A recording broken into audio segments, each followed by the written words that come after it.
ನಮಸ್ಕಾರ, ನೀವು ನೋಡ್ತಾ ಇದ್ದೀರಾ ಈ ದಿನ.com. ನಾನು ಮನೋಜ್. ರಾಜ್ಯ ರಾಜಕಾರಣದಲ್ಲಿ ಎರಡು ವಿಧಾನಸಭಾ ಕ್ಷೇತ್ರಗಳ ಉಪಚುನಾವಣೆಯ ಬಿಸಿ ಬಹಳ ದೊಡ್ಡ ಮಟ್ಟಕ್ಕೆ ಕೇಳಿ ಬರ್ತಾ ಇದೆ. ಒಂದು ಬಾಗಲಕೋಟೆ, ಇನ್ನೊಂದು ದಾವಣಗೆರೆ ದಕ್ಷಿಣ. ಒಂದ್ ಕಡೆ ದಾವಣಗೆರೆ, ಈ ಎರಡೂ ಕ್ಷೇತ್ರಗಳಲ್ಲಿ ಈಗಾಗಲೇ ಬಿಜೆಪಿ ಟಿಕೆಟ್ ಅನ್ನ ಅನೌನ್ಸ್ ಮಾಡಿದೆ. ಆದ್ರೆ ಕಾಂಗ್ರೆಸ್ ಟಿಕೆಟ್ ಅನ್ನ ಅನೌನ್ಸ್ ಮಾಡ್ಲಿಕ್ಕೆ ಒಂದು ರೀತಿಯಲ್ಲಿ ಅಡ್ಡ ಕತ್ರಿಯಲ್ಲಿ ಸಿಗಾಕೊಂಡಿದೆ ಅಂತಾನೆ ಹೇಳ್ಬೋದು.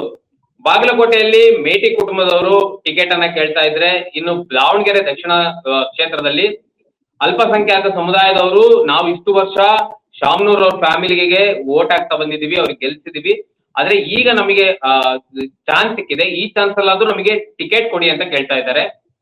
ಸೊ ಎರಡು ಕ್ಷೇತ್ರಗಳ ಪೈಪೋಟಿ ಯಾರು ಗೆಲ್ಬಹುದು? ಈಗ ಕಾಂಗ್ರೆಸ್ ನಲ್ಲಿ ಆಗ್ತಿರುವಂತಹ ಜಿದ್ದಾಜಿದ್ದಿಗೂ ಅಥವಾ ಬಿಜೆಪಿ ಈಗಾಗಲೇ ಟಿಕೆಟ್ ಅನೌನ್ಸ್ ಮಾಡಿದೆ. ಇವತ್ತು ಹಬ್ಬ ಬೇರೆ, ಹಬ್ಬದ ದಿನ ಟಿಕೆಟ್ ಬೇರೆ ಅನೌನ್ಸ್ ಮಾಡಿದೆ. ಈ ಎರಡು ಪೈಪೋಟಿಗಳ ನಡುವೆ ಯಾರು ಗೆಲ್ಬಹುದು, ಯಾವ ಪಕ್ಷ ಮೇಲ್ಗೈ ಸಾಧಿಸಬಹುದು, ಇವೆಲ್ಲ ಚರ್ಚೆ ಮಾಡೋಣ. ಇವತ್ತಿನ ನಮ್ಮ ಚರ್ಚೆಯಲ್ಲಿ ರಾಜಕೀಯ ವಿಶ್ಲೇಷಕರಾಗಿರುವಂತಹ ದಾವಣಗೆರೆ ಕ್ಷೇತ್ರದವರೇ ಆಗಿರುವಂತಹ ಇಮ್ತಿಯಾಜ್ ಅವರಿದ್ದಾರೆ. ಸರ್, ನಿಮ್ಗೆ ಕಾರ್ಯಕ್ರಮಕ್ಕೆ ಸ್ವಾಗತ.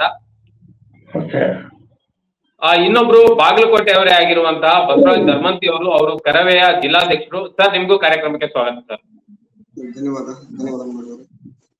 ಸರ್, ನಾನು ಮೊದಲು ಬಾಗಲಕೋಟೆಯಿಂದಾನೇ ಶುರು ಮಾಡ್ತೀನಿ. ಬಸವರಾಜ್ ಸರ್, ಈಗಾಗಲೇ ಚರ್ಚೆ ದೊಡ್ಡ ಮಟ್ಟದಲ್ಲಿ ನಡೀತಾ ಇದೆ. ನಿನ್ನೆ ಸಿಎಂ ನ ಭೇಟಿ ಮಾಡ್ಬಾರೆ ಬಂದಿದ್ದಾರೆ ಮೇಟಿ ಕುಟುಂಬ. ಸೊ ನಮಗ್ ಬೇಕು ಅಂತ ಕುಟುಂಬದ ರಾಜಕಾರಣನೇ ಜಾಸ್ತಿ ಆಗ್ತಾ ಇದೆ. ಅಂದ್ರೆ ಅವರಲ್ಲಿರುವಂತಹ ಒಂದು ವೈಮನಸ್ಸು ಈಗ ಬೀದಿಗೆ ಬಂದಿದೆ ಅಂತ ಹೇಳ್ಬೋದು. ಇಡೀ ಬಾಗಲಕೋಟೆಯಲ್ಲಿ ಚರ್ಚೆ ಆಗ್ತಾ ಇದೆ. ಸೊ ಏನ್ ಹೇಳ್ತೀರಾ ಸರ್? ಈಗಾಗಲೇ ಬಿಜೆಪಿ ಬೇರೆ ಟಿಕೆಟ್ ಅನೌನ್ಸ್ ಮಾಡಿದೆ. ಅವ್ರು ಚರಂತಿ ಮಠ ಅವ್ರು ಹೇಳಿದ್ದಾರೆ ಇದು ಹಿಂದುತ್ವದ ಗೆಲುವಾಗಬೇಕು ಅಂತ ಬೇರೆ ಹೇಳಿದ್ದಾರೆ. ಮೇಟಿ ಕುಟುಂಬದಲ್ಲಿ ಟಿಕೆಟ್ ಕೊಡದೆ ಅಥವಾ ಬೇರೆ ಯಾರಿಗಾದ್ರೂ ಕೊಟ್ರೆ ಕಾಂಗ್ರೆಸ್ ಬಿಜೆಪಿ ಗೆಲುವಾಗ್ಬೋದಾ, ಅಥವಾ ಈಗ ಆಗ್ತಿರುವಂತಹ ಜಗಳದಿಂದ ಬಿಜೆಪಿಗೆ ಲಾಭ ಆಗ್ಬೋದಾ? ಯಾಕಂದ್ರೆ ನೀವು ಗ್ರೌಂಡ್ ಅಲ್ಲೇ ಇರೋರು, ನೀವ್ ಹೇಳ್ಬೇಕು ಸರ್, ಏನ್ ಹೇಳ್ತೀರಾ?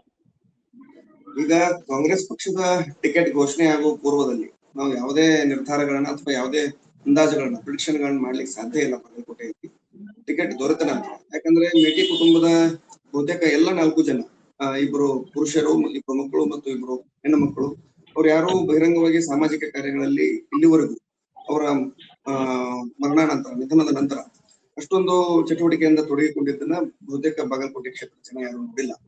ಅದೇ ರೀತಿ ಬಿಜೆಪಿ ಮೇಟಿ ಅವರ ನಿಧನದ ನಂತರ ಅತಿ ಹೆಚ್ಚು ಚಟುವಟಿಕೆಯಿಂದ ಪಕ್ಷವನ್ನು ಸಂಘಟನೆ ಮಾಡೋ ಕೆಲಸ, ಇನ್ನ ಚುನಾವಣೆಯ ತಯಾರಿಯನ್ನ ಬಹುತೇಕ ಮುಂಚಿನಿಂದಲೇ ಶುರು ಮಾಡ್ತಾ ಬಂದಿದೆ. ತಮ್ಗೆಲ್ರಿಗೂ ಗೊತ್ತು, ಭಾರತೀಯ ಜನತಾ ಪಕ್ಷ ಇಂಥ ವಿಷಯದಲ್ಲಿ ಬಹಳ ಮುಂದಿರುತ್ತೆ. ಇನ್ನುಳಿದ ವಿಚಾರಗಳನ್ನ ನಾನು ಮಾತಾಡೋದು. ಆದ್ರೆ ಕಾಂಗ್ರೆಸ್ ಪಕ್ಷ ಈ ವಿಷಯದಲ್ಲಿ ಟಿಕೆಟ್ ದೊರೆತ ನಂತರ ಸ್ಥಳೀಯ ನಾಯಕರು ತಮ್ಮ ನಿರ್ಧಾರಗಳನ್ನ ಪ್ರಕಟಿಸುವಂತಹ ವಿಚಾರಗಳನ್ನ, ಆಲೋಚನೆಗಳನ್ನ ಹೊಂದಿದ್ದಾರೆ. ಇಲ್ಲಿವರೆಗೂ ಯಾವುದೇ ಸ್ಪಷ್ಟತೆ ಕ್ಷೇತ್ರದ ಗೆಲುವಿನ ಬಗ್ಗೆ ಅಥವಾ ಕಾಂಗ್ರೆಸ್ ನಲ್ಲಿ ಟಿಕೆಟ್ ಕೊಡೋದ್ರ ಬಗ್ಗೆ ಇನ್ನುವರೆಗೂ ಅಧಿಕೃತವಾಗಿ ಪಕ್ಷ ಘೋಷಣೆ ಮಾಡಿಲ್ಲ. ಅದರ ನಂತರ ಇಲ್ಲಿ ಆಗುವಂತಹ ಬದಲಾವಣೆಗಳ ಮೇಲೆ ಸೋಲು ಗೆಲುವಿನ ಲೆಕ್ಕಾಚಾರವನ್ನು ನಮ್ಗೆ ಹೇಳ್ಬೋದು. ಈಗ ಸರ್, ದಾವಣಗೆರೆಯಲ್ಲಿ ಇಮ್ತಿಯಾಜ್ ಸರ್, ಬಹಳ ಮುಖ್ಯವಾಗಿ ಕಾಂಗ್ರೆಸ್ ನಲ್ಲಿ ಪೈಪೋಟಿ ನಡೀತಾ ಇದೆ. ಇನ್ನು ಟಿಕೆಟ್ ಫೈನಲೈಸ್ ಆಗಿಲ್ಲ, ಆದ್ರೆ ಒಂದು ರೀತಿಯಲ್ಲಿ ಟಿಕೆಟ್ ಶಾಮನೂರ್ ಕುಟುಂಬಕ್ಕೆ ಹೋಗುತ್ತೆ ಅನ್ನುವ ಒಂದು ಮಾತು ನಡೀತಾ ಇದೆ. ಇನ್ನೊಂದು ಅಲ್ಪಸಂಖ್ಯಾತರಿಗೆ ಟಿಕೆಟ್ ಕೊಡ್ಬೇಕು ಅನ್ನೋದು ಸಹ ಒಂದು ದೊಡ್ಡ ಮಟ್ಟದಲ್ಲಿ ಕೂಗ್ ಕೇಳಿ ಬರ್ತಾ ಇದೆ. ಯಾಕಂದ್ರೆ ಹೆಚ್ಚು ಅಲ್ಪಸಂಖ್ಯಾತರು ಇಷ್ಟು ದಿನ ಕಾಂಗ್ರೆಸ್ ನ ಕೈ ಹಿಡ್ಕೊಂಡ್ ಬಂದಿದ್ದಾರೆ. ಸೊ ಯಾರಿಗೆ ಟಿಕೆಟ್ ಕೊಡ್ಬೇಕು ಸರ್ ಕಾಂಗ್ರೆಸ್ ನಲ್ಲಿ? ಮತ್ತೆ ಬಿಜೆಪಿಗೆ ಈಗ ಕೊಟ್ಟಿರೋ ಟಿಕೆಟ್ ಏನಾಗ್ಬೋದು ಅಂತ? ಅಲ್ಲ, ಪ್ರತಿಯೊಂದು ಚುನಾವಣೆ ಸಂದರ್ಭದಲ್ಲೂ ಕೂಡ ಈ ಕೂಗು ಬರುತ್ತೆ, ಅಲ್ಪಸಂಖ್ಯಾತಿಗೆ ಕೊಡ್ಬೇಕು ಅಂತ ಹೇಳಿದ್ರೆ. ಆದ ಹಂಗೆ ನೋಡಿದ್ರೆ 1978ನೇ ಇಸ್ವಿಯಿಂದನೂ ಕೂಡ ದಾವಣಗೆರೆ ನಗರಕ್ಕೆ ಮಾತ್ರ ಸೀಮಿತ ಆಗಿದ್ದ ದಾವಣಗೆರೆ ಕ್ಷೇತ್ರ ಇವಾಗಿಂತ ಮುಸ್ಲಿಮರಿಗೆ ಬಹಳಷ್ಟು ಅನುಕೂಲ ಇತ್ತು. 78ರಿಂದ ಹೆಚ್ಚು ಕಮ್ಮಿ 2004ರವರೆಗೂ ಆ ಸಂದರ್ಭದಲ್ಲಿ ಯಾರು ಟಿಕೆಟ್ ಕೇಳಿಲ್ಲ. ಅವತ್ತೆಲ್ಲ ಪ್ರಮುಖ ಬೆಂಬಲಿಗರು ಕಾಂಗ್ರೆಸ್ಸಿಗೆ ಯಾರಂದ್ರೆ ಇದೇ ಮುಸ್ಲಿಂ ಸಮಾಜ. ಅವತ್ತು ಮುಸ್ಲಿಂ ಸಮಾಜ, ಇವತ್ತಿಗೂ ಮುಸ್ಲಿಂ ಸಮಾಜನೇ. ಈ ಚುನಾವಣೆ ಬಂದಾಗ ಎದ್ದಾಡುತ್ತೆ. ಈಗ ಏನಾಗಿದೆ ಅಂತ ಹೇಳಿದ್ರೆ, ಈ ಕಾರ್ಯಕರ್ತರಿಗಿಂತ ಲೀಡರ್ಗಳು ಜಾಸ್ತಿ ಆಗ್ಬಿಟ್ಟಿದ್ದಾರೆ. ಯಾರು ರಾಜಕಾರಣ ಸ್ವಲ್ಪ ಗೊತ್ತಿರ್ತದಲ್ಲ ಅವ್ರಿಗೆ ಈ ಸಮಾಜ ಅದು ಇದು ಅಂತ ಇದ್ದಕ್ಕಿದ್ದಂಗೆ ಜ್ಞಾಪಕ ಬಂದ್ಬಿಟ್ಟಿದೆ. ಆದ್ರೆ ಒಂದು ಯೋಚನೆ ಮಾಡ್ಬೇಕು, ಶಾಮನೂರರು ಅವ್ರನ್ನ ಬೆಳೆಸಿದ್ದ ರಾಜಕೀಯವಾಗಿ ಮುಸ್ಲಿಂ ಸಮಾಜನೇ. ಇಲ್ಲಿವರೆಗೂ ಅವ್ರಿಗೆ ಅಧಿಕಾರ ಕೊಟ್ಟಿದ್ದು ಮುಸ್ಲಿಂ ಸಮಾಜನೇ. ಯಾವತ್ತೂ ಇಲ್ಲದ್ದು ಈ ಸರಿ ಸ್ವಲ್ಪ ಜಾಸ್ತಿ ಆಗಿದೆ ಅಷ್ಟೇ. ಹೋದ ಚುನಾವಣೆಯಲ್ಲೂ ಇದೇ ಇತ್ತು, ಆದ್ರೆ ಅದು ಸ್ವಲ್ಪ ಕ್ಷೀಣವಾಗಿತ್ತು. ಈ ಸಲ ಸ್ವಲ್ಪ ಜಾಸ್ತಿ ಆಗಿದೆ. ಇದೇನು ಹೊಸ. ಆಮೇಲೆ ಇವರು ಈಗ ಇದ್ದಕ್ಕಿದ್ದಂಗೆ ಐಯಿಂದ ಪ್ರಶ್ನೆ ತಗೊಂಡು, ಆದ್ರೆ ಪೂರ್ವ ಸಿದ್ಧತೆ ಏನಾದ್ರು ಮಾಡ್ಕೊಂಡಿದ್ರ? ಇಲ್ಲಿವರೆಗೂ ಐಂದಾದ ಬಗ್ಗೆ ಏನು ಟಿಕೆಟ್ ಕೊಡ್ರಿ ಅಂತ ಕೇಳಿದವರು ಐಂದಾದ ಒಂದು ಸಭೆನಾಗ ಕರಿಬೇಕಾಗಿತ್ತಲ್ಲ, ಒಂದು ಡಿಸ್ಕಷನ್ ಮಾಡಬೇಕಾಗಿತ್ತಲ್ಲ. ಒಂದು ಡಿಸ್ಕಷನ್ ಐಂದಾದಲ್ಲೂ ಆಗಿಲ್ಲ, ಇಲ್ಲಿ ಮುಸ್ಲಿಂ ಸಮಾಜದ ಒಳಗೂ ಆಗಿಲ್ಲ. ಈಗ ಹೆಂಗಿದೆ ಅಂತ ಹೇಳಿದ್ರೆ, ಈ ಮುಸ್ಲಿಂ ಸಮಾಜದ ಸಂಘಟನೆಯ ಪದಾಧಿಕಾರಿಗಳೆಲ್ಲ ಕಾಂಗ್ರೆಸ್ ಪರವಾಗಿದ್ದಾರೆ. ಸಮಾಜದ ಹೆಸರು ಕಂಡಿರೋರು ಬಹಳ ಜನ ಹೊರಗಡೆ ಇದ್ದಾರೆ, ಸಮಾಜದ ಹೆಸರು ಕಂಡು. ಹೀಗೆ ವೈರುಧ್ಯಗಳಿದಾವೆ. ಹಾಗಿದ್ದಾಗ ಮತ್ತಿನ್ನ ಸ್ವಲ್ಪ ಗೊಂದಲ ಮಾಡಿ ಬಿಜೆಪಿಗೆ ಅವಕಾಶ ಹೆಚ್ಚಾಗ್ಬಿಡುತ್ತೆ ಹಿಂಗೇನಾದ್ರು ಜಾಸ್ತಿ ಆದ್ರೆ. ಆದಷ್ಟು ಒಂದು ಈಗಲಾದ್ರೂ ಒಂದು ಕಂಡೀಷನ್ ಮಾಡ್ಕೊಂಡು ಬಿಚ್ಚಿದ್ರೆ ಸಮಾಜದಲ್ಲೆಲ್ಲ ಹೋಗಿ ಮುಂದಿನ ಸರಿ ಕೊಡ್ರಿ ಅಂತ. ಅದು ಬಿಟ್ಬಿಟ್ಟು ಏಕಾಏಕಿ ಚುನಾವಣೆ ಬಂದ ತಕ್ಷಣ ಈ ಸಬ್ಜೆಕ್ಟ್ ಎತ್ತೋದು ಅಷ್ಟು ಸಮಂಜಸ ಅಲ್ಲ ಅಂತ ನನ್ನ ಭಾವನೆ. ಓಕೆ ಓಕೆ, ನಿಮ್ ಮಾತಾಡ್ತೀನಿ ಮತ್ತೆ. ಬಸವರಾಜ್ ಅವ್ರೆ, ಬಾಗಲಕೋಟೆಯಲ್ಲಿ ಕುಟುಂಬ ರಾಜಕಾರಣ ಬಹಳ ಕಾಲದಿಂದ ಇಡ್ತಾ ಬಂದಿದೆ. ಆ ಹಿಡಿತದಲ್ಲಿ ಇಟ್ಕೊಂಡ್ ಬಂದಿದ್ದಾರೆ ಮೇಟಿ ಕುಟುಂಬ. ಸೊ ಈಗಲೂ ಕುಟುಂಬ ರಾಜಕಾರಣವನ್ನ ಬಾಗಲಕೋಟೆ ಜನ ಆಸ್ಪದ ಕೊಡ್ತಾರೆ ಅನ್ಸುತ್ತಾ ನಿಮ್ಗೆ? ಆಸ್ಪದ ಕೊಡ್ತಾರೆ ಅನ್ನೋದಕ್ಕಿಂತ ಮುಖ್ಯವಾಗಿ ಮೇಟಿ ಅವರು ನಿವೃತ್ತರಾದ ನಂತರ ಅವ್ರ ಮಕ್ಕಳಿಗೆ ಕೊಡೋದಾಗಿದ್ರೆ ಜನ ಏನಾದ್ರು ಗೊಂದಲ ಉಂಟು ಮಾಡೋದು, ವಿರೋಧ ಮಾಡೋದಾಗ್ತಿತ್ತು. ಈಗ ಅವ್ರು ತೀರ್ಕೊಂಡಿದ್ದಾರೆ, ದೈವಾಧೀನರಾಗಿದ್ದಾರೆ ಅಂತಂದಾಗ ಅದು ಸಾಮಾನ್ಯವಾಗಿ ಅವರ ಮಕ್ಕಳಿಗೆ, ಅವ್ರ ಮಕ್ಕಳ ಮೇಲೆ ಜನ ತೋರಿಸುವ ಅನುಕಂಪದ ಅಲೆಯನ್ನ ಬಳಸ್ಕೋಬೇಕು ಅಂತ ಪಕ್ಷಗಳು ಪ್ರಯತ್ನ ಪಡ್ತಾರೆ. ಅತಿ ಹೆಚ್ಚು ಸಮುದಾಯದ ಜನತೆ ಇರೋ ಕಾರಣಕ್ಕೆ ಅವರು ಕೂಡ ತಮ್ಮದೇ ಸಮುದಾಯದ ಮತ್ತು ತಮ್ಮ ನಾಯಕನ ಮಗನನ್ನ ಅಥವಾ ಮಗಳನ್ನ ಆಯ್ಕೆ ಮಾಡಬೇಕು ಅಂತ ವಿಚಾರ ಇರುತ್ತೆ. ಇನ್ನು ಬಾಗಲಕೋಟೆ ಕ್ಷೇತ್ರದಲ್ಲಿ ವಿಚಾರಕ್ಕೆ ಬಂದ್ರೆ ಬಸವೇಶ್ವರ ವಿದ್ಯಾವರ್ಧಕ ಸಂಘದ ಚೇರ್ಮನ್ ಆಗಿರುವಂತಹ ವೀರಣ್ಣ ಚರಂತಿಮಠ ಭಾರತೀಯ ಜನತಾ ಪಕ್ಷದ ಅಭ್ಯರ್ಥಿ. ಅವರು RSS ಮತ್ತು ಬಸವೇಶ್ವರ ಸಂಘ ಇವೆರಡೂ ಸಂಘಗಳಿಂದ ಕನಿಷ್ಠ 50,000 ಮತಗಳನ್ನ ಈಗಾಗಲೇ ತಮ್ಮ ಜೇಬಿನಲ್ಲಿ ಇಟ್ಕೊಂಡಿದ್ದಾರೆ. ಅದೇ ರೀತಿ ಹಾಲುಮತ ಸಮಾಜ ಮತ್ತು ಮುಸ್ಲಿಂ ಸಮುದಾಯ 50,000 ಮತಗಳನ್ನ ಈಗಾಗಲೇ ಮೇಟಿ ಕುಟುಂಬ ಅಥವಾ ಕಾಂಗ್ರೆಸ್ನ ಅಭ್ಯರ್ಥಿ ತಮ್ಮ ಜೇಬಲ್ಲಿ ಇಟ್ಕೊಂಡಿದ್ದಾರೆ. ಇನ್ನು ಮೇಲಿನ ಎಲ್ಲಾ ಮತಗಳೇನಿದೆ ಅವು ಮಾತ್ರ ನಿರ್ಣಯಕ್ಕೆ ಆಗ್ತದೆ. ಅವುಗಳನ್ನ ಸರಿಯಾಗಿ ತಮಗೆ ಬಳಸುವ ಮತವಾಗಿ ಪರಿವರ್ತನೆ ಮಾಡಿಕೊಳ್ಳುವಲ್ಲಿ ಕಾಂಗ್ರೆಸ್ ಮೊದಲ ಒಂದು ಮಾಸ್ಟರ್ ಸ್ಟ್ರೋಕ್ ಅನ್ನ ಕೊಡ್ತು. ಅದೇನು ಅಂತಂದ್ರೆ, ಇತ್ತೀಚೆಗೆ 15ನೇ ತಾರೀಕು ಪ್ರಕಾಶ್ ತಪ್ಶೆಟ್ಟಿ ಎಂಬ ಲಿಂಗಾಯತ ನಾಯಕರನ್ನ ಬಾಗಲಕೋಟೆ ಪಟ್ಟಣ ಅಭಿವೃದ್ಧಿ ಪ್ರಾಧಿಕಾರದ ಅಧ್ಯಕ್ಷರನ್ನಾಗಿ ಘೋಷಣೆ ಮಾಡಿ ಲಿಂಗಾಯತ ಮತಗಳನ್ನು ಕೂಡ ತಮ್ಮತ್ತ ಸೆಳೆಯುವಂತಹ ಅತಿ ದೊಡ್ಡ ಮಾಸ್ಟರ್ ಸ್ಟ್ರೋಕ್ ಅನ್ನ ಕಾಂಗ್ರೆಸ್ ಪಕ್ಷ ಮಾಡಿದೆ. ಇನ್ನು ಕೆಲವು ಗಲಭೆಗಳು ಭಾರತೀಯ ಜನತಾ ಪಕ್ಷಕ್ಕೂ ಹೊರವಾಗಿ ಪರಿಣಮಿಸಬಹುದು ಅಂತ ಸಂಶಯ ಕೂಡ ನಮ್ಗೆ ಇದೆ. ಯಾಕಂದ್ರೆ ವೀರಣ್ಣ ಚರಂತಿಮಠ ಅವರು ಟಿಕೆಟ್ ಅನೌನ್ಸ್ ಆಗೋದಕ್ಕೂ ಮೊದಲು ಆ ಗಲಭೆಯನ್ನ ಮೇನ್ ಒತ್ತು ಕೊಟ್ಟು ಮಾತನಾಡಿದ್ದಾರೆ. ಇದು ಹಿಂದುತ್ವದ ಗೆಲುವಾಗಬೇಕು, ನಾವು ಹಿಂದುತ್ವವನ್ನ ಕಾಪಾಡಬೇಕು, ಹಿಂದುತ್ವ ಸ್ಥಾಪಿಸ್ಬೇಕು ಅಂತ ಹೇಳಿದ್ದಾರೆ. ವೀರಣ್ಣ ಚರಂತಿಮಠ ಈ ರೀತಿಯಲ್ಲಿ ಈ ಹಿಂದೆ ಯಾವತ್ತೂ ಮಾತಾಡಿರ್ಲಿಲ್ಲ. ಇತ್ತೀಚಿನ ದಿನಗಳಲ್ಲಿ ಈ ತರದ ಮಾತುಗಳು, ಹಿಂದೂ ರಾಜಕಾರಣ, ಅದರಲ್ಲೂ ಬಹಳ ಮುಖ್ಯವಾಗಿ ಉತ್ತರ ಕರ್ನಾಟಕ ಭಾಗದಲ್ಲಿ ಈ ಬಾಗಲಕೋಟೆ ತುಂಬಾ ಸೆಕ್ಯುಲರ್ ಆಗಿದ್ದಂತ ಜಿಲ್ಲೆ. ವೀರಣ್ಣ ಚರಂತಿಮಠ ಈ ತರ ಮಾತನಾಡಿದ್ದು, ಈಗ ಅವರಿಗೆ ಟಿಕೆಟ್ ಬೇರೆ ಘೋಷಣೆ ಆಗಿದೆ. 3 ಬಾರಿ ಶಾಸಕರಾಗಿದ್ದವರು ಅವರು. ಏನ್ ಹೇಳ್ತೀರಾ ಸರ್? ಈಗ ಕುಟುಂಬ ರಾಜಕಾರಣದಲ್ಲಿ ಬಿಜೆಪಿಗೆ ಏನಾದ್ರು ಪ್ಲಸ್ ಪಾಯಿಂಟ್ ಇದೆಯಾ ಅಂತ? ಸದ್ಯಕ್ಕೇನು ಕಾಣಿಸ್ತದೆ ಸರ್. ಈಗ ಟಿಕೆಟ್ ಘೋಷಣೆ ಆದ ನಂತರ ಯಾರ್ಯಾರು ಯಾವ್ಯಾವ ಪಕ್ಷಕ್ಕೆ ಪಕ್ಷಾಂತರ ಆಗ್ತಾರೆ ಅಂತ ನೋಡಿದ್ರೆ ಯಾವ್ದು ಹೆಚ್ಚು ಯಾವ್ದು ಕಡಿಮೆ ಅಂತ ನಾವು ಅಂದಾಜ್ ಮಾಡ್ಬೋದು. ಆದ್ರೆ ವೀರಣ್ಣ ಚರಂತಿಮಠ ಅವ್ರ ವಿಚಾರಕ್ಕೆ ಅಂತ ಬಂದಾಗ, ಒಬ್ಬ ಮಾಜಿ ಶಾಸಕರಾಗಿ ಈ ಕ್ಷೇತ್ರವನ್ನು ಮುನ್ನಡೆಸಿದಂತವ್ರು, ಸರ್ಕಾರ ಇದ್ದಾಗ್ಲೂ ಇಲ್ಲದೆ ಇದ್ದಾಗ್ಲೂ ತಾವು ಖುದ್ದಾಗಿ ನಿಂತು ಜಾತಿ ಧರ್ಮಗಳ ಮಧ್ಯದ ಭೇದ ಭಾವದಲ್ಲಿ ಭಿನ್ನಾಭಿಪ್ರಾಯಗಳಲ್ಲಿ ಒಂದು ಕೋಮಿನ ಪರವಾಗಿ ನಿಂತ್ಕೊಂಡು ಮಾತನಾಡೋದು, ಅದು ನಿಮಗೆ ಹಿನ್ನಡೆ ಆಗ್ಬೋದು. ಒಂದಿನ ಸಾಮಾನ್ಯ ಜನ ಹೇಳ್ತಿರ್ತಾರೆ, ಶಾಂತವಾಗಿ ಇದ್ದಂತ ಬಾಗಲಕೋಟೆಗೆ ಬೆಂಕಿ ಕೆಲಸ ನಾಯಕರಾಗಿ ನೀವೇ ಮಾಡ್ಬೇಕು. ಯಾರೋ 4-8 ಜನ ದುಷ್ಟರು ಮಾಡಿದಂತ ದುಷ್ಕೃತ್ಯವನ್ನ ನಿಮ್ಮ ರಾಜಕೀಯಕ್ಕೆ ಬಳಸ್ಕೊಳ್ಳುವಂತ ಪ್ರಯತ್ನ ಮಾಡ್ಬಿಟ್ರಿ ಅಂತ ಚರ್ಚೆಗಳು ಕೂಡ ಬಾಗಲಕೋಟೆ ತುಂಬಾ ಜೋರಾಗಿ. ಯಾಕಂದ್ರೆ ನೀವೇ ಹೇಳಿದ್ರಲ್ಲ, ಈ ಮೊದಲು ಇದೇ ಚರಂತಿಮಠರು ಯಾವುದೇ ಧಾರ್ಮಿಕ ವಿಚಾರಗಳಲ್ಲಿ ಹಿಂದುತ್ವ ಅಥವಾ ಅಲ್ಪಸಂಖ್ಯಾತ ಸಶಕ್ತೀಕರಣ ಇದ್ರ ಬಗ್ಗೆ ಮಾತಾಡ್ತಿರ್ಲಿಲ್ಲ. ಈ ಬಾರಿ ಅತಿ ಹೆಚ್ಚು ಮಾತಾಡ್ಲಿಕ್ಕೆ ಮುಖ್ಯ ಕಾರಣ ಏನು ಅಂತಂದ್ರೆ, ವೋಟ್ ಬ್ಯಾಂಕ್ ಅನ್ನ, ಹಿಂದೂಗಳ ವೋಟ್ ಬ್ಯಾಂಕ್ ಅನ್ನ ತಮ್ಮ ಪರವಾಗಿ ಪರಿವರ್ತನೆ ಮಾಡಿಕೊಳ್ಳುವಂತ ಪ್ರಯತ್ನ ಇದೆ. ಆದ್ರೆ ಈ ಪ್ರಯತ್ನದಿಂದ ಬಾಗಲಕೋಟೆಯ ಶಾಂತಿ ಸೌಹಾರ್ದತೆಗೆ ಭಂಗ ಬರುತ್ತೆ ಅಂತ ಸಾಮಾನ್ಯ ಪ್ರಜ್ಞೆ ಅವ್ರ ಹತ್ರ ಇಲ್ಲ. ಇದನ್ನ ಜನ ಕೂಡ ಅರ್ಥ ಮಾಡ್ಕೊಂಡಿದ್ದಾರೆ ಅಂತ ನಾನು ನಿಮ್ಮನ್ನ ಮಾತಾಡ್ತೀನಿ ಮತ್ತೆ. ಇಮ್ತಿಯಾಜ್ ಸರ್, ನಾನ್ ಅದೇ ಪ್ರಶ್ನೆಯನ್ನ ನಿಮ್ಗೆ ಕೇಳ್ಬೇಕಾಗತ್ತೆ. ಈಗ ದಾವಣಗೆರೆಯಲ್ಲಿ ಸಹ ಅಲ್ಪಸಂಖ್ಯಾತ ಮತಗಳು ದಾವಣಗೆರೆ ದಕ್ಷಿಣ ಕ್ಷೇತ್ರದಲ್ಲಿ ಇದಾವೆ ಅತಿ ಹೆಚ್ಚಾಗಿ. ಒಂದ್ ಕಡೆ ಕುಟುಂಬ ರಾಜಕಾರಣ ಮಾಡ್ತಾ ಬಂದಿದೆ ಅಂತ ನಾನು ಆಗ್ಲೇ ಹೇಳಿದೆ, ನೀವು ಸಹ ಅದನ್ನ ಮೆನ್ಷನ್ ಮಾಡಿದ್ರಿ. ಅಲ್ಲೇನಾದ್ರೂ ಈ ತರ ಹಿಂದುತ್ವ ವರ್ಕ್ ಆಗತ್ತಾ ಸರ್ ನಿಮ್ ಕ್ಷೇತ್ರದಲ್ಲಿ? ಈಗ ಜನ ಮರೆತು ಬಿಟ್ಟಿದ್ದಾರೆ ಅದನ್ನು. 90ರ ದಶಕದಲ್ಲಿ ಏನು ದಾವಣಗೆರೆಯಲ್ಲಿ ಒಂದು ಕೋಮು ಗಲಭೆ ಆಗಿತ್ತು, ಈ 94ರಿಂದ ಹೆಚ್ಚು ಕಮ್ಮಿ ಮರೆತು ಬಿಟ್ಟಿದ್ದಾರೆ. 25 ವರ್ಷ ಈಗಾಗಲೇ ಆಗಿದೆ. ಆಮೇಲೆ ಆ ಹಿಂದಿನ ಜನ ಆ ಅನುಭವದ ನೋವುಗಳದವಲ್ಲ ಅದನ್ನ ಮರೆಯಕ್ಕಾಗಿಲ್ಲ. ಹಂಗಾಗಿ ಎರಡೂ ಕಡೆಯ ಜನ ಸಾಕಷ್ಟು ನೊಂದು ಬಿಟ್ಟಿದ್ದಾರೆ. ಹಾಗಾಗಿ ಅದನ್ನ ಮತ್ತೆ ಅದೇ ಕಾರಣ ಬಳಸೋದು ಕೂಡ ತಪ್ಪು. ಇಲ್ಲಿ ಜನಸಂಖ್ಯೆ ಸರ್, ಈಗ ಅಲ್ಲಿ ಶ್ರೀನಿವಾಸ್ ದಾಸ್ಕರಿಯಪ್ಪ ಅವರಿಗೆ ಟಿಕೆಟ್ ಅನೌನ್ಸ್ ಮಾಡಿದ್ದಾರೆ ಬಿಜೆಪಿ. ಸೊ ಅವರ ಹೇಗಿದೆ ಸರ್, ಅವರ ವರ್ಚಸ್ ಹೇಗಿದೆ ಕ್ಷೇತ್ರದಲ್ಲಿ? ಇನ್ನು ಕಾಂಗ್ರೆಸ್ ಅನೌನ್ಸ್ ಮಾಡಿಲ್ಲ, ಯಾರಿಗಾಗತ್ತೆ ಅನ್ನೋ ಕುತೂಹಲದಲ್ಲೇ ಇದೆ. ಬಟ್ ಶ್ರೀನಿವಾಸ್ ದಾಸ್ಕರಿಯಪ್ಪ ಅವರ ವರ್ಚಸ್ ಹೇಗಿದೆ ಸರ್ ಕ್ಷೇತ್ರದಲ್ಲಿ, ನೀವು ಗಮನಿಸಿರೋ ಹಾಗೆ? ಶ್ರೀನಿವಾಸ್ ದಾಸ್ಕರಿಯಪ್ಪ ಕೂಡ ಅವರಪ್ಪನ ಹೆಸರಿನ ನೆರಳಿನಲ್ಲಿ ಬೆಳೆದವನು. ಅವರಪ್ಪರು ಹಿಂದೆ ಪ್ರಾಧಿಕಾರದ ಚೇರ್ಮನ್ ಆಗಿದ್ರು. ಅದೊಂದು ಹಿನ್ನೆಲೆ ಬಿಟ್ರೆ ಅಂತ ಹಿನ್ನೆಲೆ ಹೋರಾಟ ಮಾಡಿದ ಮತ್ತು ಜನಗಳು ಸೇವೆ ಮಾಡದಂತ ಹಿನ್ನೆಲೆ ನಾನೇನು ಕಂಡಿಲ್ಲ. ಈಗ ಹಿಂದುತ್ವ, ಈಗ ಬಿಜೆಪಿ ಇರೋದ್ರಿಂದ ಹಿಂದುತ್ವ ಅದು ಸ್ವಲ್ಪ ಕೆಲಸ ಮಾಡ್ಬೋದು, ಕಾರ್ಯಕರ್ತರು ಇದ್ದಾರೆ, ಕೆಲಸ ಮಾಡ್ಬೋದು. ಆದ್ರೆ ಒಂದು ಯೋಚನೆ ಮಾಡಬೇಕು, ಈಗಾಗಲೇ 35 ವರ್ಷಗಳಿಂದ ದೊಡ್ಡ ಹೆಮ್ಮರವಾಗಿ ಬೆಳೆದಿರ್ತಕ್ಕಂಥ ಶಾಮನೂರ್ ಕುಟುಂಬದ ವಿರುದ್ಧ ಅಷ್ಟು ಸುಲಭ ಅಲ್ಲ. ಆಮೇಲೆ ಇವತ್ತು ಮುಸ್ಲಿಮರಲ್ಲಿ ಸ್ವಲ್ಪ ಭಿನ್ನಾಭಿಪ್ರಾಯ ಪ್ರಾರಂಭದಲ್ಲಿ ಇವತ್ತು ಕಾಣ್ತಾ ಇದೆ. ಬಟ್ ಇದೇ ರೀತಿ ಇರುತ್ತಂತ ಏನು ಹೇಳಕ್ಕಾಗಲ್ಲ. ಬರ್ತಾ ಬರ್ತಾ ಬರ್ತಾ ಅದು ಶಮನ ಆಗುತ್ತೆ. ಹಂಗಾಗಿ ಯಾಕಂದ್ರೆ ಬೇರೆ ಆಲ್ಟರ್ನೇಟಿವ್ ಇಲ್ಲ ಮುಸ್ಲಿಮ್ಸಿಗೆ. ಬೇರೆ ಆಲ್ಟರ್ನೇಟಿವ್ ಇದ್ದಿದ್ರೆ ಬಿಜೆಪಿಗೆ ಒಂದು ಚಾನ್ಸ್ ಸಿಗ್ಬೋದೇನೋ ಅಂತ ಯೋಚನೆ ಮಾಡಬಹುದಾಗಿತ್ತು. ಬಟ್ ಆ ತರ ಇಲ್ಲದೆ ಇರೋದ್ರಿಂದ ಈ ಕಾಂಗ್ರೆಸ್ಗೆ ಸುಲಭವಾದ ಒಂದು ಅವಕಾಶ ಸಿಗುತ್ತೆ ಅಂತ ನನ್ನ ಅಭಿಪ್ರಾಯ. ಸರ್, ನಿಮ್ಮ ಅಭಿಪ್ರಾಯ ಸುಲಭವಾಗಿ ಸಿಗತ್ತೆ ಅಂತ.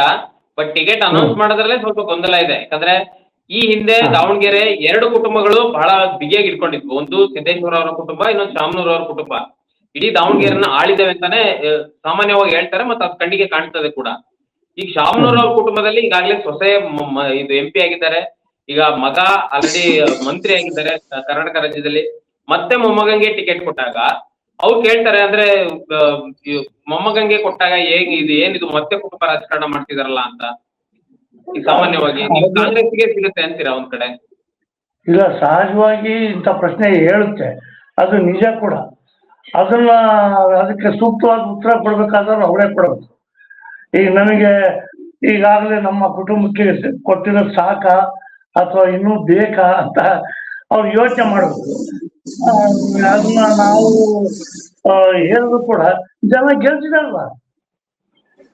ಮಲ್ಲಿಕಾರ್ಜುನ್ ಇವ್ರಿಗೆಲ್ಲ ಇಟ್ಕೊಂಡು ಮತ್ತೆ ಪ್ರಭಾ ಮಲ್ಲಿಕಾರ್ಜುನ್ ಅವ್ರನ್ನ ಗೆಲ್ಸಿದ್ದಾರೆ. ಯಾಕಂದ್ರೆ ನಮ್ಮ ಇಂಡಿಯಾದ ವಿಷಯದಲ್ಲಿ ಬಂದ್ರೆ ಕೌಟುಂಬಿಕ ರಾಜಕಾರಣವಿಲ್ಲದೆ ರಾಜಕಾರಣನೇ ನಡೆಯೋದಿಲ್ಲ. ಥ್ರೂಔಟ್ ಇಂಡಿಯಾವನ್ನ ಅದು ಯಾವುದೇ ಪಕ್ಷ ಆಗಿರ್ಬೋದು, ಕೆಲವೇ 1000 ಕುಟುಂಬಗಳು ಮಾತ್ರ ನಡೆಸ್ತವೆ. ಈಗಲೂ ಕೂಡ ನೀವು ಯಾವ್ದೇ ಎಲ್ಲೇ ನೋಡ್ರಿ, ಹಾಗೆ ಬಾಯಲ್ಲಿ ಹೇಳೋದಕ್ಕೆ ಚಂದ ಅದು. ಆದ್ರೆ ಪ್ರಾಕ್ಟಿಕಲ್ ಆಗಿ ಅದು ಬಿಜೆಪಿ ಆಗ್ಲಿ, ಕಾಂಗ್ರೆಸ್ ಆಗ್ಲಿ, ಜನತಾದಳ ಆಗ್ಲಿ ಸಾಧ್ಯನೇ ಇಲ್ಲದಂತ ಪರಿಸ್ಥಿತಿ ಇವತ್ತು ನಮ್ಮ ಇಂಡಿಯಾದ ರಾಜಕಾರಣದಲ್ಲಿ ಇದೆ. ದಳ ಕುಟುಂಬ ರಾಜಕಾರಣನೇ ಮಾಡ್ತಾ ಬಂದಿರೋದು ಇಲ್ಲಿವರೆಗೂ. ಎಲ್ಲರೂ ಇದ್ರಲ್ಲಿ ಯಾರು ಹೊರ್ತಲ್ಲ. ನೀವ್ ಹೇಳಿದ್ರಿ ಕುಟುಂಬ ರಾಜಕಾರಣಕ್ಕೆ ಜಾಸ್ತಿ ಏನು ಅಸ್ತಿತ್ವ ಇರಲ್ಲ ಅಂತ ಹೇಳಿದ್ರಿ ನೀವು. ಅಸ್ತಿತ್ವದಲ್ಲಿ ಇರಲ್ಲ ಅಂತ ಹೇಳಿಲ್ಲ, ಅದನ್ನ ನಾವು ಪೋಷಿಸ್ಕೊಂಡ್ ಬರೋದೇ ನಾವು ಪೋಷಿಸ್ಕೊಂಡ್ ಬಂದಿರೋದೇ ಮತದಾರರು. ಹಾಗಿರ್ಬೇಕಾದ್ರೆ ಮತದಾರರಲ್ಲಿ ಜಾಗೃತಿ ಎಲ್ಲಿ ತನಕ ಬರೋದು ಅದು ಕಂಟಿನ್ಯೂ ಆಗುತ್ತೆ. ಬಸವರಾಜ್ ಸರ್, ಈಗ ಅವ್ರು ಮಾತನಾಡ್ತಾ ಹೇಳಿದ್ರು, ಅವ್ರ ರಾಜಕೀಯ ವಿಶ್ಲೇಷಕರು ಇಮ್ತಿಯಾಜ್ ಅವರು, ಅಂದ್ರೆ ಕುಟುಂಬ ರಾಜಕಾರಣವನ್ನ ಪೋಷಿಸ್ಕೊಂಡ್ ಬರ್ತಿರೋದೇ ನಾವುಗಳು ಜನಗಳೇ ಅಂತ. ಬಾಗಲಕೋಟೆಯಲ್ಲೂ ಮೇಟಿ ಕುಟುಂಬ ಬಹಳ ಭದ್ರವಾಗಿ ಇಟ್ಕೊಂಡಿದೆ. ಈಗ ಕುಟುಂಬ ರಾಜಕಾರಣ ಆದ್ರೆ ನೀವು ಗ್ರೌಂಡ್ ಅಲ್ಲಿ ಓಡಾಡ್ತಿದ್ದೀರಾ, ನೀವು ಕರವೇ ಜಿಲ್ಲಾಧ್ಯಕ್ಷರು ಕೂಡ.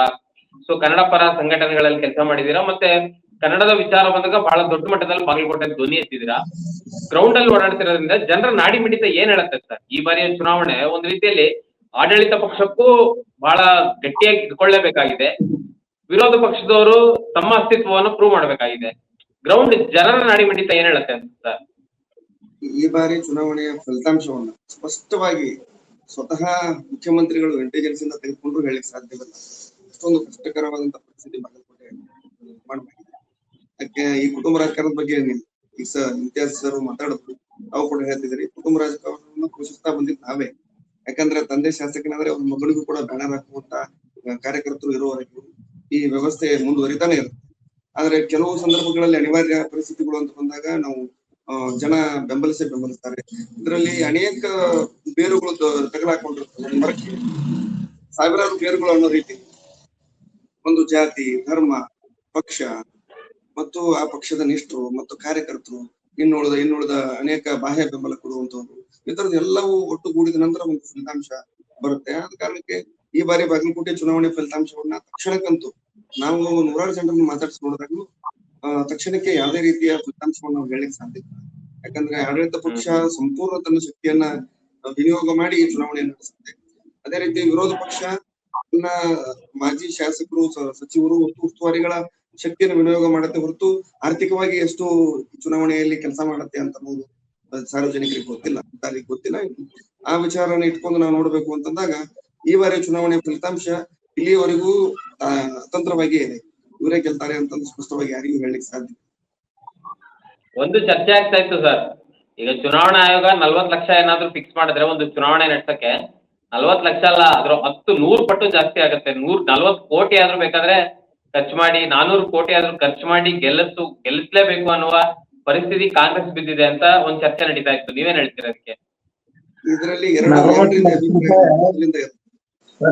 ಸರ್ಕಾರ, ಚುನಾವಣಾ ಆಯೋಗ ಒಂದು ನಿರ್ಧಾರವನ್ನ ಪ್ರಕಟಿಸಲಿ. ಅಂದ್ರೆ ಸ್ಪಷ್ಟವಾಗಿ ನೀವು ಎಲ್ಲಾ ಭ್ರಷ್ಟಾಚಾರವನ್ನ ಮತ್ತು ಅಕ್ರಮ ಹಣ ವರ್ಗಾವಣೆಯನ್ನ ತಡೆಗಟ್ಟಲಿಕ್ಕೆ ನಿಮ್ಗೆ ಎಲ್ಲಾ ಇಲಾಖೆಗಳನ್ನ ಬಳಸ್ಕೊಂಡ್ ಮಾಡ್ಲಿಕ್ಕೆ ಸಾಧ್ಯವಾದ್ರೆ ಈ 40 ಲಕ್ಷದ ಪರಿಧಿಯನ್ನ ಹಾಕ್ರಿ, ಲಿಮಿಟ್ ಅನ್ನ ಹಾಕ್ರಿ. ಆಗದೇ ಇದ್ರೆ ಅವ್ರ ಇಚ್ಛೆಗೆ ಅವ್ರನ್ನ ಬಿಟ್ಬಿಡಿ.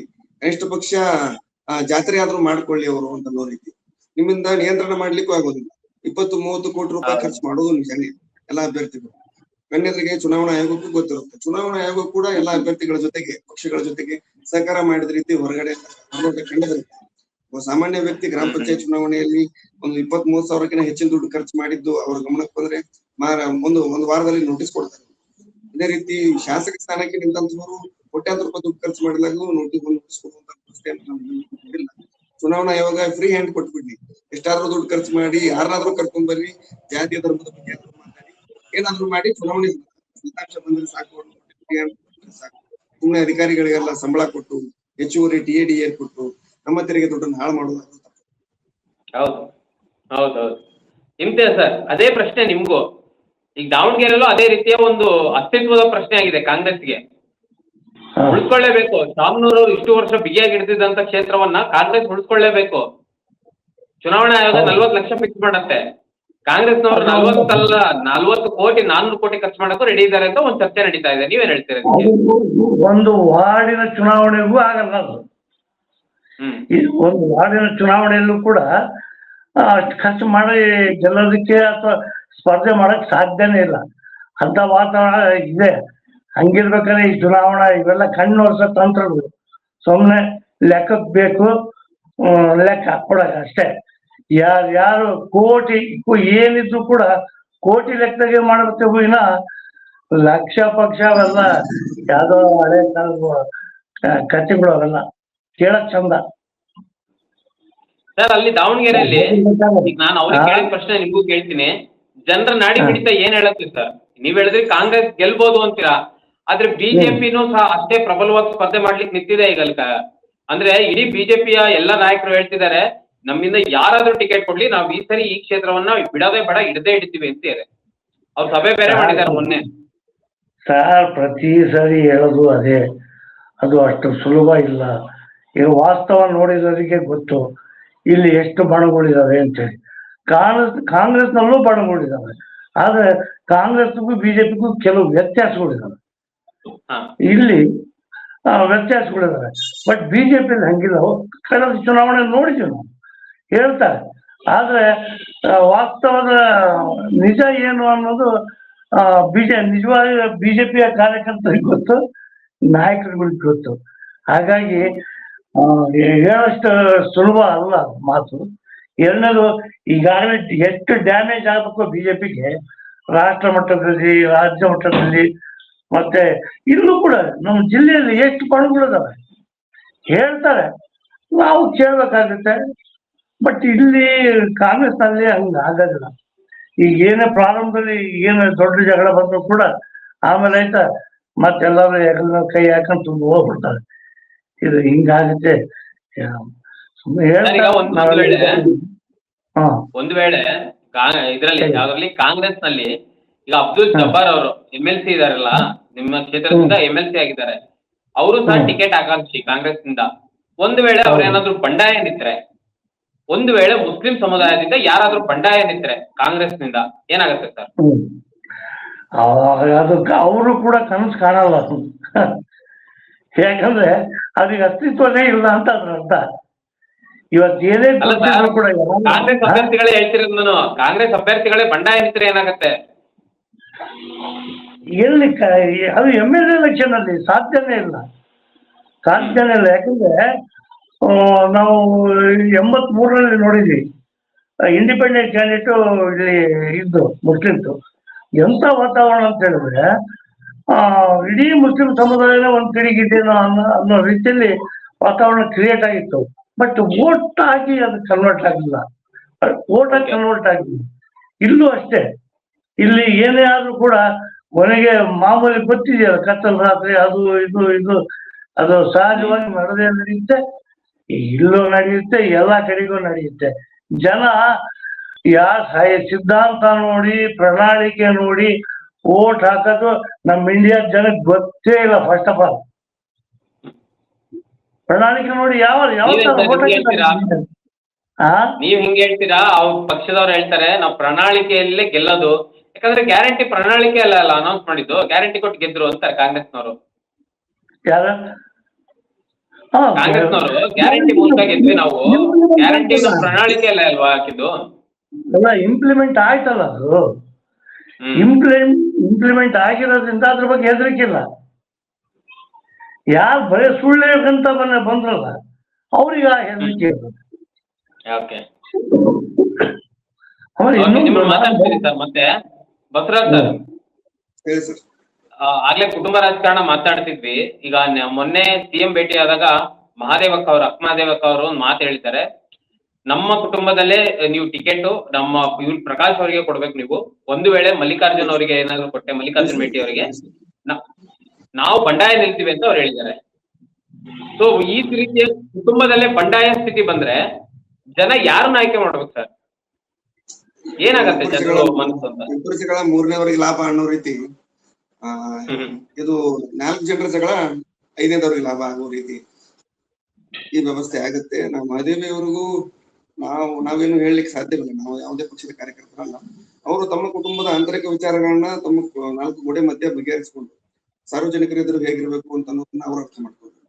ಅದನ್ನ ನಮ್ಮಂಥವ್ರು ಯಾರು ಅವರಿಗೆ ತಿಳಿಸಿ ಹೇಳುವಂತ ಅವಶ್ಯಕತೆ ಇರೋದಿಲ್ಲ. ಅಷ್ಟು ದೊಡ್ಡವರು ನಾವು ಆಗಿರೋದಿಲ್ಲ. ಅದನ್ನ ತಾವು ಅರ್ಥ ಮಾಡ್ಕೊಂಡು ಅವರೆಲ್ಲರೂ ತಮ್ಮ ಅಕ್ಕ ತಂಗಿ ಅದೇ ತಾವು ಅರ್ಥ ಮಾಡ್ಕೊಂಡು ಬಗೆಹರಿಸ್ಕೋಬೇಕಾಗಿರುವಂತ ವಿಷಯ.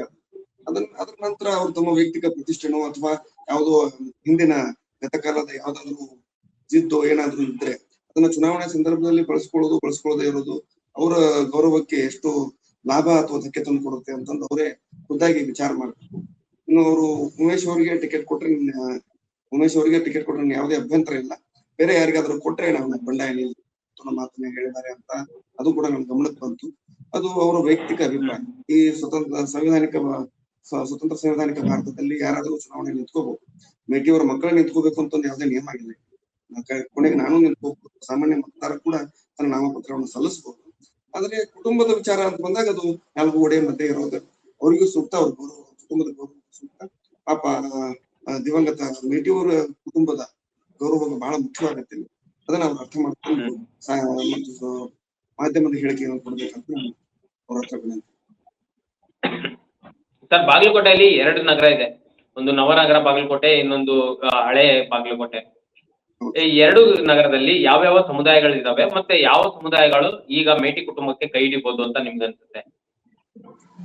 ಯಾಕಂದ್ರೆ ಬಿಜೆಪಿ ಒಂದು ಪ್ರಬಲ ಆಕಾಂಕ್ಷಿ ಆಗಿದೆ. ಈಗ ಅವ್ರ ಇಮ್ತಿಯಾಜ್ ಸರ್ ಹೇಳ್ದಂಗೆ ದಾವಣಗೆರೆಯಲ್ಲಿ ಬಿಜೆಪಿ ಗೆಲ್ಲೋದು ತುಂಬಾ ಕಷ್ಟ ಇದೆ. ಅದೇ ಬಾಗಲಕೋಟೆ ಹಂಗಿಲ್ಲ. ಆತರ ಹೇಳಲಿಕ್ಕೆ ಆಗಲ್ಲ ನಾವು ಸುಲಭವಾಗಿ. ಯಾಕಂದ್ರೆ 3 ಬಾರಿ ಶಾಸಕರಾಗಿದ್ರು ಅವರು, ಚರಂತಿ ಭಟ್ ಅವರು. ಸೊ ಏನಾಗತ್ತೆ ಸರ್, ಏನ್ ಅನ್ಸುತ್ತೆ ನಿಮಗೆ? ಮೂಲತಃ ಬಾಗಲಕೋಟೆ ಬಿಜೆಪಿಯ ಭದ್ರಕೋಟೆ ಸರ್. ಅದು ಎಲ್ಲರಿಗೂ ಗೊತ್ತಿರುವಂತ ವಿಷಯ. ಈ ಹಿಂದೆ 2013ರಲ್ಲಿ ಇಷ್ಟು ದೊಡ್ಡ ಮಟ್ಟದ ಪ್ರತಿರೋಧಗಳು ಒಳಗಾದ್ರು ಬಂದ್ರು 2000 ಚಿಲ್ಲರೆ ಮತಗಳ ಅಂತರದಲ್ಲಿ ಬಿಜೆಪಿ ಅಭ್ಯರ್ಥಿ ವೀರಣ್ಣ ಚರಂತಿ ಪರಾಜಿತರಾಗಿದ್ದಾರೆ. ನಂತರ 2023 ಚುನಾವಣೆಯಲ್ಲೂ ಕೂಡ ಸಾಕಷ್ಟು ಪ್ರಯತ್ನಗಳನ್ನ ಕಾಂಗ್ರೆಸ್ ಪಕ್ಷ ಮಾಡಿದ ನಂತರ 6000 ಚಿಲ್ಲರೆ ಮತಗಳ ಅಂತರದಿಂದ ವೀರಣ್ಣ ಚರಂತಿಮಠ ಸೋತು. ಅಂದ್ರೆ ಇವೆಲ್ಲವನ್ನ ಅರ್ಥ ಮಾಡ್ಕೋಬೇಕಾಗಿದ್ದು ಏನು ಅಂತಂದ್ರೆ, ಬಾಗಲಕೋಟೆ ಬಿಜೆಪಿಯ ಭದ್ರಕೋಟೆ, ಇದನ್ನ ಛಿದ್ರಗೊಳಿಸ್ಲಿಕ್ಕೆ ಮತ್ತು ಇಲ್ಲಿ ಮತ್ತೆ ಕಾಂಗ್ರೆಸ್ನ ಪತಾಕೆಯನ್ನು ಹಾರಿಸ್ಲಿಕ್ಕೆ ಶಕ್ತಿ ಬರುವಂತಹ ಅಭ್ಯರ್ಥಿಗಳಿಗೆ ಮತ್ತು ಅವರ ಜೊತೆ ಕೈ ಜೋಡಿಸುವಂತಹ ನಾಯಕರುಗಳಿಗೆ ಇದೆಯಾ ಇಲ್ವಾ ಅಂತ ಅನ್ನೋದನ್ನ ನಾವು ತಳಮಟ್ಟಕ್ಕೆ ಹೋದಾಗ, ಪ್ರತಿ ವಾರ್ಡ್ ಹೋದಾಗ, ಸೆಕ್ಟರ್ಗಳಿಗೆ ಹೋದಾಗ ಮತ್ತು ಓಣಿಗಳಿಗೆ ಹೋದಾಗ ಇವೆಲ್ಲ ಗಮನಕ್ಕೆ ಬರ್ತವೆ. ಇನ್ನು ಬಾಗಲಕೋಟೆಯಲ್ಲಿ ಮತಗಳ ವಿಭಜನೆ ಅಂತ ವಿಷಯ ಬಂದಾಗ ಹಿಂದೂ ಮುಸ್ಲಿಂ ಅಂತಂದು ನೇರವಾಗಿ ವಿಭಜಿತವಾಗಿ ಇರುವಂತ ವ್ಯವಸ್ಥೆಯನ್ನ ಈಗಾಗಲೇ ಬಿಜೆಪಿ ಕಾಂಗ್ರೆಸ್ ಇಬ್ಬರು ಸೇರಿ ಮಾಡಿದ್ರು. ಇನ್ನು ಮುಸ್ಲಿಂ ಮತಗಳು ಬಹುತೇಕ 70ಕ್ಕೂ ಹೆಚ್ಚು % ಮುಸ್ಲಿಂ ಮತಗಳು ಕಾಂಗ್ರೆಸ್ ಹೋಗೋದು ಸಾಮಾನ್ಯ ವಿಚಾರ. ಅದೇ ರೀತಿ ಹಿಂದೂ ಮತಗಳು ಕೂಡ 70ಕ್ಕೂ ಹೆಚ್ಚು % ಮತಗಳು ಅವರಿಗೆ ಹೋಗೋದು, ಬಿಜೆಪಿ ಹೋಗೋದು ಸಾಮಾನ್ಯ ವಿಚಾರ. ಈ ಉಳಿದ 30% ಜನರನ್ನ ಎರಡು ಭಾಗದಲ್ಲಿ ಅವರನ್ನ ತಮ್ಮ ಬುಟ್ಟಿಗೆ ಹಾಕೊಂಡ ನಂತರ ಗ್ರಾಮೀಣ ಭಾಗದ ಮತಗಳನ್ನ ಏನಿದೆ, ಕಾಂಗ್ರೆಸ್ ಬಲಾಢ್ಯವಾಗಿರುವ ಪ್ರದೇಶಗಳು ಅಂದ್ರೆ ಗ್ರಾಮೀಣ ಭಾಗ, ಬಾಗಲಕೋಟೆ ಕ್ಷೇತ್ರ, ಇವೆಲ್ಲವನ್ನು ಅಳೆದು ತೂಗಿ ಚುನಾವಣೆ ಲೆಕ್ಕಾಚಾರವನ್ನ ಹಾಕಿ ಕಾಂಗ್ರೆಸ್ ಬಿಜೆಪಿ ತಮ್ಮ ಕೆಲಸವನ್ನ ಮಾಡುತ್ತೆ. ಯಾಕಂದ್ರೆ ಇದು ಚುನಾವಣೆ ಒಂದನ್ನೇ ಮಾಡೋದು ಮತ್ತು ರಾಜಕಾರಣವೇ ಸಂಪೂರ್ಣ ಜೀವನವನ್ನೇ ಉಸಿರಾಗಿಸಿಕೊಂಡಂತಹ ಅವರಿಗೆ ಇವೆಲ್ಲವೂ ಗೊತ್ತಿರುವಂತ ವಿಷಯನೇ ಇರುತ್ತೆ. ನಾವು ಸಂಘಟನೆ ಮುಖಂಡರಾಗಿ ಸಾರ್ವಜನಿಕ ವಲಯದಲ್ಲಿ ಹೋದ್ರಿಂದ ಈ ಬಾರಿ ಚುನಾವಣೆ ಅತ್ಯಂತ ತುರುಸಿನ ಮತ್ತು ಸಮೀಪದ ಹೋರಾಟವಾಗಿದೆ. ದೊಡ್ಡ ಮಟ್ಟದ ಅಂತರ ಏನು ಈ ಚುನಾವಣೆಯ ಫಲಿತಾಂಶದಲ್ಲಿ ಸಿಗೋದಿಲ್ಲ. ಅಕಸ್ಮಾತ್ ಅದೇನಾದ್ರೂ ಸಿಕ್ಕರೆ ಅದು ಪವಾಡನೆ ಅನ್ಬೋದು. ಆ ರೀತಿ ಜನರಿಗೆ ಇದ್ದಂತವರು ಬೇಜಾರಾಗಿದ್ರು ಅಥವಾ ಬರುವಂತವರು ಯಾಕಂದ್ರೆ ಕಳೆದ ಚುನಾವಣೆಯಲ್ಲೂ ಸರ್ HY ಮೇಟಿ ಅವರು ಕೇವಲ 5000 ಮತಗಳ ಅಂತರದಲ್ಲಿ ಗೆದ್ದಿದ್ದು, ತುಂಬಾ ದೊಡ್ಡ ಲೀಡ್ ಆಗ್ಲಿಲ್ಲ. ಆಗ 6339 ಮತಗಳ ಅಂತರದಿಂದ ಗೆದ್ದಿದ್ರು ಮೇಟಿ ಅವರು. ಆ ಸಂದರ್ಭದಲ್ಲಿ ವೀರಣ್ಣ ಚರಂತಿಮಠ ಅವರ ಸಹೋದರ ಮಲ್ಲಿಕಾರ್ಜುನ್ ಚರಂತಿಮಠ ಅವರು ಪಕ್ಷೇತರರಾಗಿ ನಿಂತು 10,000 ಮತಗಳು.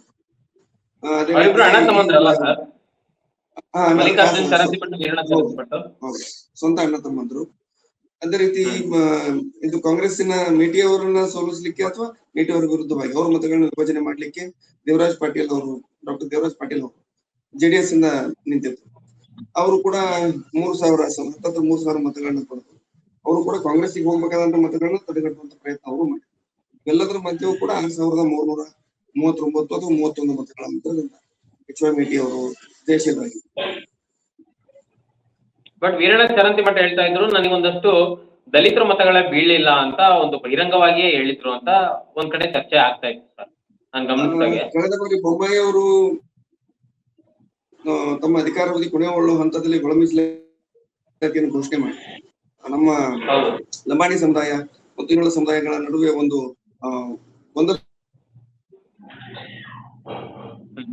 ಕೆಲಸ ಬಹುತೇಕ ರಾಜ್ಯದಲ್ಲಿ ಎಲ್ಲ ಕಡೆ ಆಗಿತ್ತು. ಅದನ್ನ ಬಿಜೆಪಿ ಪಕ್ಷ ತನ್ನ ವಿಮರ್ಶೆಗೆ ಒಳಪಡಿಸಿಕೊಳ್ಳುತ್ತೆ.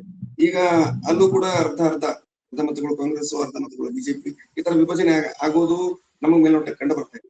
ಯಾಕಂದ್ರೆ ನಾವು ನೋಡ್ತಿರುವಂತ ಎಲ್ಲ ಲಂಬಾಣಿ ಸಮುದಾಯದ ನಾಯಕರುಗಳು ಕೂಡ ಎರಡೂ ಪಕ್ಷದಲ್ಲಿದ್ದಾರೆ. ಯಾರ ಪ್ರಬಲ ಹೆಚ್ಚಾಗುತ್ತೆ ಅದ್ರ ಮೇಲೆ ಯಾರಿಗೆ ಬೀಳುತ್ತೆ ಅಂತ ಗೊತ್ತಾಗುತ್ತೆ.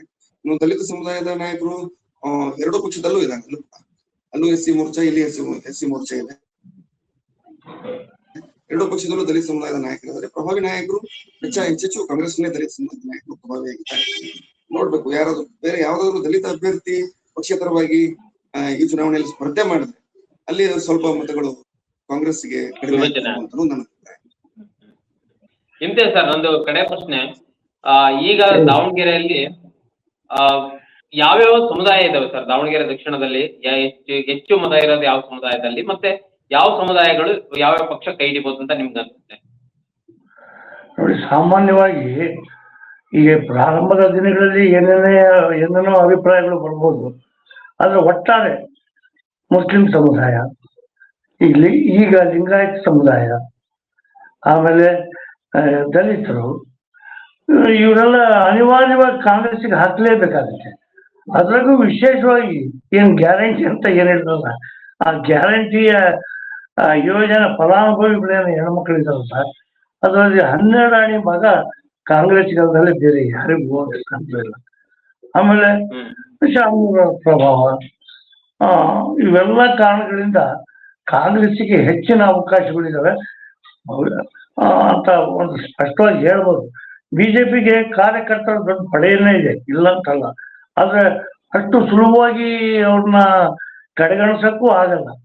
ಆದ್ರೆ ಅವರು ನೀವು ಹೇಳಿದಾಗೆ ಅವರೆಲ್ಲರೂ ಒಟ್ಟಾಗಿ ಕೆಲಸ ಮಾಡಿದ್ರೆ ಟಫ್ ಫೈಟ್ ಆಗುತ್ತೆ. ಎಲ್ಲ ನಾಯಕರುಗಳು ತನು ಮನ ಧನ ಎಲ್ಲ ಅರ್ಪಿಸಿ ಅವ್ರು ಹೇಳಿದಾಗೆ ಮಾಡಿದ್ರೆ ಟಫ್ ಫೈಟ್ ಆಗುತ್ತೆ. ಅದು ಇಲ್ಲ, ಅದು ಮತ್ತೆ ಅದೇ ರೀತಿ ಅಂತ ಹೇಳಿದ್ರೆ ಇವಾಗ ಕಾಂಗ್ರೆಸ್ನವರಿಗೆ ಸ್ವಲ್ಪ ಸುಲಭವಾದ ಅವಕಾಶ ಆಗುತ್ತೆ. ಸಾಮಾನ್ಯವಾಗಿ ಕಾಂಗ್ರೆಸ್ಸಿಗೆ ಹೆಚ್ಚು ಅವಕಾಶ ಇದೆ ಅಂತ ನನ್ನ ಭಾವನೆ. Okay okay, thank you sir. ಚರ್ಚೆಯಲ್ಲಿ ಭಾಗವಹಿಸಕ್ಕೆ ಬಹಳ ಧನ್ಯವಾದಗಳು sir. Imtiaz sir, Basavaraj sir, thank you ಚರ್ಚೆಯಲ್ಲಿ ಭಾಗವಹಿಸಕ್ಕೆ. Thank you sir. ಎಲ್ಲರಿಗೂ ವೀಕ್ಷಕರೇ, ನೋಡಿದ್ರಲ್ಲ, ದಾವಣಗೆರೆ ಮತ್ತು ಬಾಗಲಕೋಟೆ ವಿಧಾನಸಭಾ ಕ್ಷೇತ್ರಗಳ ಈ ಉಪಚುನಾವಣೆ ಯಾರ ಕೈ ಹಿಡಿಬಹುದು, ಯಾರ ಪಾಲಾಗಬಹುದು, ಈ ಎಲ್ಲಾ ವಿಚಾರಗಳ ಕುರಿತು ರಾಜಕೀಯ ವಿಶ್ಲೇಷಕರು ಇಮ್ತಿಯಾಜ್ ಅವರಿದ್ರು, ಮತ್ತೆ ಕರವೆಯ ಮುಖಂಡರು, ಕರ್ನಾಟಕ ರಕ್ಷಣಾ ವೇದಿಕೆಯಲ್ಲಿ ಹಲವಾರು ವರ್ಷಗಳಿಂದ ಕನ್ನಡ ಪರ ಕೆಲಸ ಮಾಡಿರುವಂತಹ ಬಸವರಾಜ್ ಅವರು ಸಹ ಇದ್ರು. ಬಹಳ ಒಳ್ಳೆಯ ಚರ್ಚೆ ನಡೆದಿದೆ. ಈ ಚರ್ಚೆಯ ಕುರಿತು ನಿಮಗೇನಿಸ್ತು ಕಮೆಂಟ್ ಮಾಡಿ ತಿಳಿಸಿ, ಮತ್ತು ಇದೇ ರೀತಿಯ ಸಾಕಷ್ಟು ವಿಡಿಯೋಗಳಿಗೆ ನಮ್ಮ indira.com ಯೂಟ್ಯೂಬ್ ಚಾನಲ್ ಅನ್ನ ಸಬ್ಸ್ಕ್ರೈಬ್ ಮಾಡಿ ಮತ್ತು ನಮ್ಮನ್ನ ಬೆಂಬಲಿಸಿ. ನಮಸ್ಕಾರ.